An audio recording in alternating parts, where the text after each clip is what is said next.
ਲਾਲਾ ਜੀ ਇੱਕ ਬੰਦਾ ਸੀ, ਤੁਹਾਨੂੰ ਗੱਲ ਸੁਣਾਈਏ ਕਿ ਵੀ ਉਹਨੇ ਨਾ ਆਪਣੀ ਜ਼ਿੰਦਗੀ ਦੇ ਵਿੱਚ ਆਪਣੇ ਬੱਚਿਆਂ ਨੂੰ ਇਹ ਕਿਹਾ ਕਿ ਜਦ ਤੱਕ ਮੈਂ ਜ਼ਿੰਦਾ ਹਾਂ ਉਦੋਂ ਤੱਕ ਤੇ ਸਮਝ ਲਓ ਮੇਰੇ ਕੰਧਿਆਂ ਤੇ ਹੋ ਤੁਸੀਂ, ਯਾਨੀ ਮੈਂ ਤੁਹਾਡੇ ਕੰਧ ਪਿੱਛੇ ਹਾਂ ਤੇ ਕੋਈ ਭਾਰ ਨਹੀਂ। ਤੇ ਜਦੋਂ ਮੈਂ ਦੁਨੀਆ ਤੋਂ ਚਲਾ ਗਿਆ ਤੇ ਮੇਰਾ ਇੱਕ ਯਾਰ ਹੈ, ਗੱਲ ਯਾਰ ਦੀ ਹੈ, ਸੱਜਣ ਦੀ, ਕਿ ਬਈ ਜਿਹੜਾ ਕਹਿੰਦੇ ਨੇ ਕਿ ਵੀ ਰਿਸ਼ਤੇਦਾਰਾਂ ਤੋਂ ਵੀ ਉੱਤੇ ਦਮ ਰੱਖਦਾ ਵੀ ਜਿੱਥੇ ਰਿਸ਼ਤੇਦਾਰ ਨੂੰ ਸਿਣਿਆ ਟੋਰੀਏ ਤੇ ਉਹ ਆਪਣੀ ਇੱਕ ਤਰਤੀਬ ਬਣਾ ਕੇ ਆਉਂਦਾ ਨਾ ਕਿ ਵੀ ਅੱਛਾ ਮੈਂ ਸਾਲ ਕੇ ਤੇ ਲੇਕਿਨ ਯਾਰ ਨੇ ਜੇ ਇੱਕ ਪੈਰੀ ਪਾਈ ਹੈ ਨਾ ਤੇ ਦੂਜੀ ਉਹਨੇ ਹੱਥ 'ਚ ਹੀ ਕਰ ਲਈ ਹੈ ਵੀ ਮੈਂ ਲੇਟ ਨਾ ਹੋ ਜਾਵਾਂ ਅਗਰ ਕੋਈ ਬੁਰਾ ਵਕਤ ਆ ਜਾਏ ਜੀ, ਗੱਲ ਤੇ ਹੋਏ ਨਾ। ਤੇ ਉਹ ਆਪਣੇ ਬੱਚਿਆਂ ਨੂੰ ਇਹ ਤਰਬੀਅਤ ਕਰਕੇ ਜਾ ਰਿਹਾ, ਇੱਕ ਚਿੱਠੀ ਲਿਖ ਕੇ ਜਾ ਰਿਹਾ ਤੇ ਉਹ ਉਹਨਾਂ ਨੂੰ ਇਹ ਦੱਸ ਕੇ ਜਾ ਰਿਹਾ ਵੀ ਅਗਰ ਮੇਰੇ ਬਾਅਦ ਤੁਹਾਨੂੰ ਲੋੜ ਪਵੇ, ਤੁਹਾਨੂੰ ਜ਼ਰੂਰਤ ਪਵੇ, ਤੁਸੀਂ ਕਿਸੇ ਮੁਸ਼ਕਲ 'ਚ ਫਸ ਜਾਓ, ਤੁਹਾਨੂੰ ਨਾ ਸਮਝ ਆਵੇ ਤੇ ਫਿਰ ਇਸ ਬੰਦੇ ਕੋਲ ਟੁਰ ਜੀ। ਕਿੱਡਾ ਉਹਨੂੰ ਮਾਣ ਸੀ, ਕਿੱਡਾ ਉਹਦੇ ਤੇ ਯਕੀਨ ਸੀ। ਅੱਛਾ ਵਕਤ ਗੁਜ਼ਰਿਆ ਹੋਵੇ ਨਾ ਜੀ ਹਾਂ, ਤੇ ਯਾਰਾਂ ਦੇ ਉੱਤੇ ਮਾਣ ਹੁੰਦਾ, ਬੜਾ ਹੀ ਮਾਣ ਹੁੰਦੇ ਨੇ ਲਾਲਾ ਜੀ। ਹੁਣ ਨਹੀਂ, ਲੇਕਿਨ ਉਹ ਜ਼ਮਾਨਾ ਜਿਹੜਾ ਉਹ ਲੋਕ ਗੱਲ ਪਾਲਦੇ ਸਨ, ਕੁੱਲੀ ਦਾ ਕੱਖ ਨਾ ਰੋਵੇ ਲੇਕਿਨ ਉਹ ਗੱਲ ਪਾਲਦੇ ਸਨ। ਜਦੋਂ ਉਹਦੇ ਕੋਲੇ ਜਾਂਦੇ ਨੇ ਤੇ ਫਿਰ ਉਹ ਬੰਦਾ ਰੋ ਪੈਂਦਾ ਕਿ ਯਾਰ ਮੇਰੇ ਯਾਰ ਦਾ ਐਡਾ ਉਹਦੇ ਤੇ ਮੇਰਾ ਉਹਨੂੰ ਮੇਰੇ ਤੇ ਯਕੀਨ ਸੀ ਕਿ ਆਪਣੀ ਔਲਾਦ ਨੂੰ ਵੀ ਜਾਂਦਿਆਂ ਉਹ ਇਹ ਸੁਨੇਹਾ ਦੇ ਗਿਆ ਜਾਂ ਸਮਝ ਲਓ ਉਹਨਾਂ ਨੂੰ ਦੱਸ ਗਿਆ ਵੀ ਅਗਰ ਤੁਹਾਨੂੰ ਜ਼ਿੰਦਗੀ 'ਚ ਲੋੜ ਪਵੇ ਤੇ ਉਸ ਬੰਦੇ ਕੋਲ ਜਾਓ।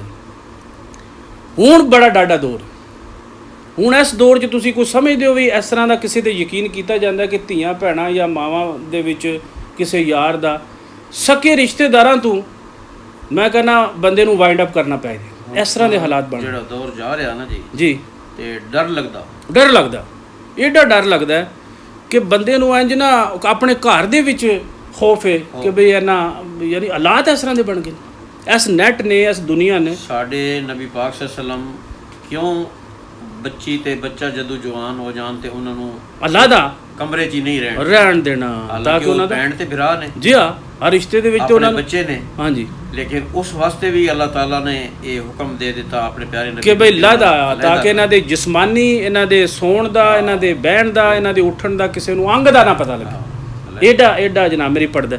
ਲੇਕਿਨ ਉਸ ਵਕਤ ਲਾਲਾ ਜੀ ਮੈਂ ਦੱਸ ਰਿਹਾ ਸੀ ਕਿ ਵੀ ਜਿਹੜੇ ਯਾਰ ਸਨ ਉਹਨਾਂ ਦੇ ਐਡਾ ਮਾਨ ਸੀ ਕਿ ਮੈਂ ਤੁਹਾਨੂੰ ਵੱਡੇ ਸਾਂ ਹਾਂ ਵੱਡੇ ਸਾਂ ਤੇ ਇੱਕ ਕਮੀਜ਼ ਵਿੱਚ ਫਿਰਦੇ ਸਾਂ, ਇੱਕੋ ਕਮੀਜ਼ ਵਿੱਚ ਤੇ ਰਾਤ ਨੂੰ ਬੱਚੀਆਂ ਸਾਡੇ ਨਾਲ ਪੜੋਸਣ ਜਿਹੜੀਆਂ ਸਨ ਰਲ ਕੇ ਖੇਡਦੇ ਸਾਂ। ਹਾਂ ਤੇ ਰੇਗਿਸਤਾਨ ਦਾ ਇਲਾਕਾ ਹੀ ਸਾਡਾ ਜੀ ਤੇ ਉੱਥੇ ਹੀ ਸਹਿ ਜਾਣਾ। ਹਾਂ ਤੇ ਕੋਈ ਭਾਰ ਨਹੀਂ ਸੀ, ਘਰਦਿਆਂ ਨਹੀਂ ਕੋਈ ਫਿਕਰ ਨਾ ਹੋਣਾ ਕਿ ਬੱਚੀ ਸਾਡੀ ਕਿੱਧਰ ਗਈ ਹੈ ਤੇ ਉੱਥੇ ਹੀ ਸਹਿ ਜਾਣਾ ਸਵੇਰੇ ਉੱਠਣਾ। ਲੇਕਿਨ ਉਹਨਾਂ ਦਾ ਯਕੀਨ ਸੀ ਵੀ ਕੋਈ ਟੱਚ ਨਹੀਂ ਕਰ ਸਕਦਾ, ਕੋਈ ਨਹੀਂ, ਕਿਸੇ ਦੀ ਜ਼ਰੂਰਤ ਨਹੀਂ ਹੈ ਵੀ ਕਿ ਉਹਦੀ ਇੱਜ਼ਤ ਨੂੰ ਹੱਥ ਪਾਏ, ਬਲਕਿ ਉਹਨੂੰ ਮਹਿਫੂਜ਼ ਰੱਖਣਾ। ਇਸ ਨੈਟ ਆਣ ਕੇ ਤੇ ਇਤਨੀ ਤਬਾਹੀ ਮਚਾ ਦਿੱਤੀ ਹੈ ਬਸ ਕਿ ਹਯਾ ਖਤਮ ਹੋ ਗਿਆ, ਛੋਟੇ ਬੜੇ ਦਾ ਇਹਤਰਾਮ ਖਤਮ ਹੋ ਗਿਆ ਜੀ ਹਾਂ, ਰਿਸ਼ਤਿਆਂ ਦੀ ਪਛਾਣ ਖਤਮ, ਮਾਂ ਪਿਓ ਭੈਣ ਭਰਾ ਮਾਸੀ ਮਾਮਾ ਫੁੱਫੀ ਐਡਾ ਮਾਨ ਹੁੰਦਾ ਸੀ ਲੇਕਿਨ ਉਹ ਖਤਮ ਹੋ ਗਈ।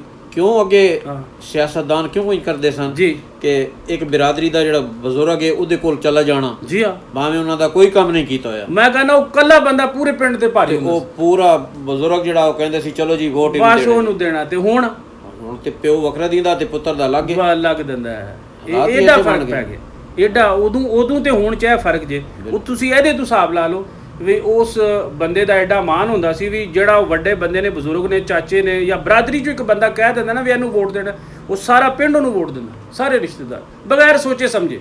ਯਾਰ ਉਸ ਵੇਲੇ ਸਬਰ ਵੀ ਬੜਿਆ ਹੈ ਜੀ ਆ ਸਬਰ ਦੀ ਗੱਲ ਤੁਸੀਂ ਮੈਨੂੰ ਅੱਗੇ ਦੱਸ ਰਹੇ। ਸੁੱਕੀ ਰੋਟੀ ਖਾ ਕੇ ਵੀ ਅੱਲਾ ਦਾ ਸ਼ੁਕਰ ਅਦਾ ਕਰਦੇ ਸਨ। ਤੇ ਹੁਣ ਘਰ 4 ਡਿਸ਼ਾਂ ਬਣੀਆਂ ਪਈਆਂ ਹੋਣ ਨਾ ਤੇ ਫਿਰ ਵੀ ਜਿਹੜਾ ਬੱਚਾ ਕਹੇ ਨਹੀਂ ਇਹ ਕਰੇਲੇ ਪਕਾ ਦਿੱਤੇ ਨੇ, ਮੈਂ ਤੇ ਨਹੀਂ ਖਾਣੇ। ਅੱਛਾ ਤੂੰ ਯਾਰ ਕੀ ਖਾਣਾ, ਦੁੱਧ ਲੈ ਲੈ। ਨਹੀਂ ਦੁੱਧ ਵੀ ਮੈਂ ਨਹੀਂ ਲੈਣਾ ਜੀ। ਤੇ ਵਾਲਿਦ ਕੁਝ ਗੁੱਸੇ ਹੋ ਸੀ ਲੇਕਿਨ ਵਾਲਦਾ ਫਿਰ ਕੈਸੀ ਕੁਛ ਉਹ ਤਾਂ ਭੁੱਖਾ ਸਹਿਪ ਹੋ ਸੀ, ਉਹਨੂੰ ਕੋਈ ਹੋਰ ਸ਼ੈ ਆਣ ਕੇ ਦੇ ਦੇ, ਲੇਕਿਨ ਉਹ ਤੂੰ ਅੱਜ ਕੋਈ ਨਹੀਂ। ਅੱਛਾ ਮੇਰਾ ਪੁੱਤਰ ਕੀ ਖਾਣਾ, ਉਹਦੇ ਵਾਸਤੇ ਵੱਖਰੇ ਡਿਸ਼ ਮੈਂ ਨੂਡਲ ਬਣਾ ਕੇ ਦੇ ਦੇ। ਕੋਈ ਅੱਜ ਕੱਲ ਨਿਊਡਲ ਤੇ ਚੱਲ ਗਏ ਨੇ ਤੇ ਇਹ ਅਸਲ ਚੀਜ਼ ਹੋ ਗਈ ਹੈ ਕਿ ਬਈ ਇੰਨੀਆਂ ਡਿਸ਼ਾਂ ਦੇ ਬਾਵਜੂਦ ਅੱਲਾ ਦਾ ਸ਼ੁਕਰ ਨਾ ਬਜਾ ਨਹੀਂ ਹੈ, ਸ਼ੁਕਰ ਨਹੀਂ ਹੈ, ਸਮਝ ਗਏ ਨਾ ਸ਼ੁਕਰੀ ਇਸੇ ਵਜ੍ਹਾ ਤੇ ਬਰਕਤ ਕੋਈ ਨਹੀਂ ਹੈ। ਕਈ ਬੰਦੇ ਆਉਂਦੇ ਸਨ ਤੇ ਬੰਦਾ ਜਿਸ ਤਰ੍ਹਾਂ ਤੁਸੀਂ ਅੱਗੇ ਮੈਨੂੰ ਦੱਸ ਰਹੇ ਸੀ ਵੀ ਬੰਦਾ ਜਿਹੜਾ ਨਾ ਉਹਨੂੰ ਕਹਿੰਦਾ ਕਿ ਵੀ ਇਹ ਕਿੱਧਰ ਆ ਗਿਆ ਤੇ ਉਹਦੇ ਤੋਂ ਯਾਨੀ ਲੋਕ ਨਾ ਥੋੜਾ ਜਿਹਾ ਖਿੱਚਦੇ ਸਨ ਕਿਉਂਕਿ ਉਹ ਬੰਦੇ ਦਾ ਰਵੱਈਆ ਸਹੀ ਨਹੀਂ। ਜਦੋਂ ਉਹ ਜਾਂਦਾ ਤੇ ਬੰਦਾ ਸ਼ੁਕਰ ਅਲਹਮਦੁਲਿਲਾ ਕਹਿੰਦਾ ਵੀ ਇਹ ਖੈਰ ਖਰੀਅਤ ਨਾਲ ਇਹ ਨਿਕਲ ਗਿਆ। ਸ਼ੁਕਰ ਹੈ, ਜਾਨ ਛੋੜੀ, ਜਾਨ ਛੁੱਟੀ ਹੈ। ਇਹ ਦੋ ਲਫ਼ਜ਼ ਜਿਹੜੇ ਨੇ ਸਬਰ ਔਰ ਸ਼ੁਕਰ, ਵੀ ਉਹ ਆ ਗਿਆ ਤੇ ਸਬਰ ਕਰੋ ਜੋ ਵੀ ਹੈ ਸਬਰ ਕਰੋ। ਤੇ ਜੇ ਉਹ ਟੁਰ ਗਿਆ ਤੇ ਸ਼ੁਕਰ ਕਰੋ ਵੀ ਉਹ ਖੈਰ ਖਰੀਅਤ ਨਾਲ ਟੁਰ ਗਿਆ। ਚਲੋ ਮੈਂ ਤੁਹਾਨੂੰ ਇਹ ਦੁਨੀਆ ਦੇ ਨਾ ਇਨਸਾਨ ਦੀ ਇੱਕ ਗੱਲ ਦੱਸਣ ਲਿਆ ਕਿ ਵੀ ਇਨਸਾਨ ਨੇ ਹੀ ਇਨਸਾਨ ਨੂੰ ਜਿੰਨਾ ਨੁਕਸਾਨ ਪਹੁੰਚਾਇਆ ਨਾ, ਸ਼ਾਇਦ ਹੀ ਕਿਸੇ ਮਖਲੂਕਾਤ ਨੇ ਪਹੁੰਚਾਇਆ। ਕੋਈ ਮਖਲੂਕਾਤ ਐਸੀ ਨਹੀਂ ਕਿ ਜਿਹਨੇ ਇੰਨਾ ਨੁਕਸਾਨ ਦਿੱਤਾ ਹੋਵੇ ਜਿੰਨਾ ਇਨਸਾਨ ਨੇ ਇਨਸਾਨ ਨੂੰ ਪਹੁੰਚਾਇਆ। ਇਹ ਦੋਸਤ ਦੇ ਰੂਪ ਵਿੱਚ, ਇਹ ਯਾਰ ਬਣ ਕੇ, ਇਹ ਰਿਸ਼ਤੇਦਾਰ ਬਣ ਕੇ, ਇਹਨੇ ਜੰਗਾਂ ਦੇ ਵਿੱਚ, ਇਹਨੇ ਮੁਸਾਫਰ ਬਣ ਕੇ, ਇਹਨੇ ਭੇਸ ਬਦਲ ਕੇ ਇਨਸਾਨ ਰੱਖੀ ਦੋਗਲੀ ਪਰੀਸੀ। ਜੀ ਹਾਂ, ਇਹਨੂੰ ਪਛਾਣਨਾ ਮੁਖਲਿਸ ਹੋ ਕੇ ਤੇ ਕਿਧਰੇ ਉਹ ਸਾਹਮਣੇ ਆਇਆ ਹੀ ਨਹੀਂ। ਅੱਛਾ, ਇਹਦੀ ਗਹਿਰਾਈ ਜਿਹੜੀ ਹੈ, ਮੈਂ ਕਹਿੰਦਾ ਸਮੁੰਦਰ ਦੀ ਗਹਿਰਾਈ ਜਿਹੜੀ ਹੈ ਸਰਚ ਹੋ ਸਕਦੀ ਹੈ, ਸਰਚ ਹੋ ਸਕਦੀ, ਲੇਕਿਨ ਇਨਸਾਨ ਦੀ ਗਹਿਰਾਈ ਨਹੀਂ। ਇਨਸਾਨ ਦੇ ਤੁਸੀਂ ਅੰਦਰ ਨਹੀਂ ਝਾਂਕ ਸਕਦੇ ਵੀ ਇਹ ਅੰਦਰ ਕਿੱਥੇ। ਇਨਸਾਨ ਬੜਾ ਪਾਪੀ ਹੈ, ਠੀਕ ਹੈ। ਤੇ ਇਨਸਾਨ ਨੇ ਜਿਸ ਤਰ੍ਹਾਂ ਰੰਗ ਬਦਲ ਕੇ, ਅੱਛਾ ਇਹਨੇ ਕਦੇ ਵੀ ਜ਼ਿੰਦਗੀ 'ਚ ਇਨਸਾਨ ਬਣ ਕੇ ਰਹਿਣਾ ਨਹੀਂ ਸਿੱਖਿਆ, ਸਭ ਬਣ ਕੇ ਰਹਿਣਾ। ਸਭ ਜਿੰਨਾ ਨੁਕਸਾਨ ਇਹਨੇ ਪਹੁੰਚਾਇਆ, ਇਮਾਨਦਾਰੀ ਦੇ ਵਿੱਚ ਸਭ ਤੋਂ ਸਮਝ ਲਓ ਕਿ ਹੁਣ ਤੁਹਾਨੂੰ ਪਤਾ ਹੀ ਨਹੀਂ ਆ ਕਿ ਵੀ ਅੰਦਰੋਂ ਕਿੱਡਾ ਬੇਈਮਾਨ, ਲੇਕਿਨ ਲਬਾਦਾ ਉਹਨੇ ਉੜਿਆ। ਦੇਖਣ 'ਚ ਉਹਦੀ ਵਜ੍ਹਾ ਕਤਾ ਇੰਝ ਲੱਗਦੀ ਹੈ ਕਿ ਜਿਸ ਤਰ੍ਹਾਂ ਸਭ ਤੋਂ ਉੱਤੇ ਬਰਾਨੀ ਦਾ ਟਾਈਮ ਆਈ। ਹਾਂਜੀ, ਬਾਰਿਸ਼ਾਂ ਦੇ ਉੱਤੇ ਫਸਲ ਬੀਜਦੇ ਸਨ। ਹਾਂਜੀ, ਤੇ ਅੱਲਾਹ ਤਾਲਾ ਦਾ ਹਿੱਸਾ ਜਿਹੜਾ ਹੁੰਦਾ ਹੀ ਨਾ, ਉਹ 10ਵਾਂ ਤੇ 20ਵਾਂ ਕੱਢਦੇ ਸੀ, ਉਹ ਕੱਢਦੇ ਸਨ। ਤੇ ਘਰ ਦੇ ਵਿੱਚ ਦਾਣੇ ਇਤਨੇ ਆਉਂਦੇ ਸਨ ਕਿ ਰੱਜ ਆਉਂਦੇ ਸਨ। ਪੱਕੀਆਂ ਨੇ ਤੇ ਜਿਹੜੇ ਲੋਕ ਮੰਗਣ ਵਾਲੇ ਆਉਂਦੇ ਸਨ ਨਾ, ਉਹਨਾਂ ਨੂੰ ਵੀ ਡੋਲ ਭਰ ਕੇ ਦਿੰਦੇ ਸੀ। ਤੇ ਅੱਲਾਹ ਤਾਲਾ ਦੀ ਬਰਕਤ ਸੀ।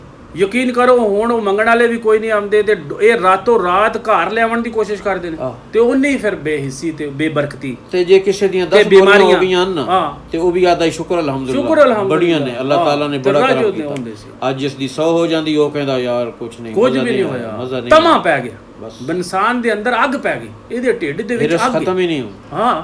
ਇਹਦੀ ਹਿਰਸ ਨਹੀਂ ਖਤਮ ਹੋਈ। ਇਹ ਕਰੋੜਾਂ ਵਿੱਚ ਵੀ ਟੁਰ ਜੇ ਨਾ, ਇਹਦੀ ਜਿਹੜਾ ਹਬਸ ਨਹੀਂ ਪੂਰੀ। ਅੱਛਾ, ਇਹ ਆਪਣੇ ਬਾਰੇ 'ਚ ਨਹੀਂ ਇੰਨਾ ਸੋਚਦਾ ਜਿੰਨਾ ਇਹ ਪੋਤਰਿਆਂ ਦੋਤਰਿਆਂ ਪੜਪੋਤਰਿਆਂ ਦੇ ਬਾਰੇ ਸੋਚ ਰਿਹਾ ਕਿ ਬਿਲਡਿੰਗਾਂ ਬਣਾ ਜਾ, ਗੱਡੀਆਂ। ਆਪਣੇ ਢਿੱਡ ਵਾਸਤੇ ਨਹੀਂ ਇੰਨਾ ਦੌੜਦਾ ਪਿਆ ਕਿ ਬਈ ਕੱਲਾ ਮੇਰਾ ਢਿੱਡ ਹੈ, ਆਪ ਤੇ ਰੋਟੀ ਖਾਂਦਾ। ਅੱਗੇ ਘਰ ਦਾ ਇੱਕ ਜੀ ਕਮਾਉਣ ਵਾਲਾ ਹੁੰਦਾ ਸੀ ਤੇ 10 ਖਾਣ ਵਾਲੇ ਹੁੰਦੇ ਸਨ, ਤੇ ਕੋਈ ਪਰੇਸ਼ਾਨੀ ਨਹੀਂ ਸੀ, ਕੋਈ ਘਬਰਾਹਟ ਨਹੀਂ ਸੀ। ਹੁਣ 10 ਦੇ 10 ਕਮਾਉਣ ਵਾਲੇ ਨੇ ਤੇ ਫਿਰ ਵੀ ਰਾਤੀ ਭੁੱਖੇ, ਫਿਰ ਵੀ ਉਹਦੇ ਨੇ ਬਸ ਕੋਈ ਨਹੀਂ ਚੀਜ਼ ਗਾ ਕੋਈ ਨਹੀਂ ਆ ਆਪਣੇ ਜਨਾਬ। ਮੇਰੀ ਜਿਹੜਾ ਨਾ ਇਹ ਵਾਕਈ ਬੜੀ ਬਰਕਤ ਉੱਡ ਗਈ। ਅੱਛਾ, ਕਲਮਾ ਉੱਡ ਗਿਆ, ਇਹਨਾਂ ਦੇ ਵਿੱਚ ਇਕੱਠ ਉੱਡ ਗਿਆ, ਜਿਹੜਾ ਇਕੱਠਿਆ ਰਾਤ ਨੂੰ ਬਹਿੰਦੇ ਸਨ, ਬੜੀਆਂ ਜਿਹੜੀਆਂ ਨੇ ਓਕਾ ਛਿਕਣਾ, ਬਹਿਣਾ, ਗੱਪਸ਼ਪ ਮਾਰਨੀ। ਹੁਣ ਦੋ ਪਿਓ ਪੁੱਤਰ ਬੈਠੇ ਹੋਣ ਤੇ ਆਪੋ ਵਿੱਚ ਕੀ ਪਤਾ ਘੰਟੋਂ ਬੈਠੇ ਰਹਿਣ, ਗੱਲ ਨਹੀਂ ਕਰਨ, ਦੋਏ ਮੋਬਾਈਲ ਲੈ ਕੇ ਬੈਠੇ। ਹੋਰ ਰਿਸ਼ਤੇਦਾਰ ਤੇ ਕੋਈ ਆਉਂਦੇ ਹੀ ਨਹੀਂ, ਤੇ ਜੇ ਕੋਈ ਆ ਜਾਏ ਤੇ ਕਹਿੰਦੇ ਨੇ ਕਦੋਂ ਇਹ ਜਾਏਗਾ, ਕਿਉਂਕਿ ਸਾਡਾ ਘਰ ਸੋੜਾ ਹੋ ਗਿਆ, ਮਤਲਬ ਕਿ ਜਗ੍ਹਾ ਹੀ ਕੋਈ ਨਹੀਂ। ਇਸ ਤਰ੍ਹਾਂ ਦੀ ਜ਼ਿੰਦਗੀ ਹੋ ਗਈ, ਜ਼ਿੰਦਗੀ ਤੰਗ ਹੋ ਗਈ। ਬੜੇ ਉਹ ਜਿਹੜਾ ਨਾ ਔਖੇ ਦਿਨ ਆ ਗਏ ਨੇ।